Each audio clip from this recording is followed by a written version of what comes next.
Butter, herbs, and skillful cutting. Here's how you turn a basic meal of pork chops into a culinary delight.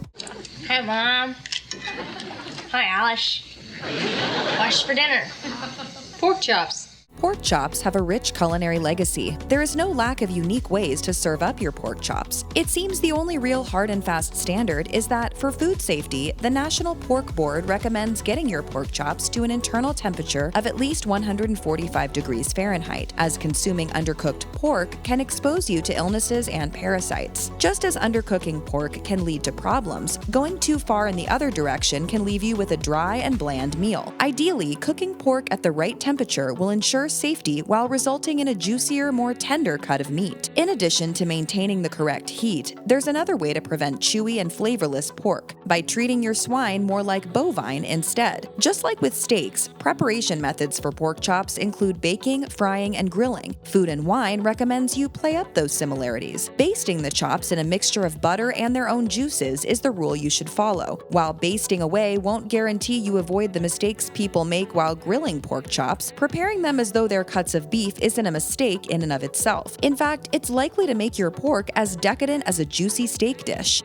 Basting pork chops in butter and herbs may be the best way to make them flavorful and juicy, but the final product depends on getting the basting process just right. There are many mistakes you can make when butter basting, from not pre-seasoning your meat to using too much or too little butter. Prior to basting, the cooking method involves adding salt and pepper seasoning, searing the chops in a cast iron skillet, and finishing your meat at a lower heat. After cooking your chops until they're crusty and golden, Food and Wine suggests moving them over to make room in the skillet for the butter and herbs. The heat should be turned down to medium. Then the unsalted butter can be added to the cleared space, followed by whichever herbs it's being mixed with. Garlic cloves are a popular choice, but thyme and rosemary are also commonly used. More unique options like sage and oregano can further boost the flavor. The herb combination will ultimately depend on your preferences, as well as which ingredients pair well together. Once the butter and herbs are blended in the skillet, you can use a baster or a spoon to pour the mixture over the meat. Continue this for several minutes until the pork's internal temperature reaches 130 degrees Fahrenheit. At that point, the pork chops are almost ready to eat, though there's one more step you'll want to take before serving them up.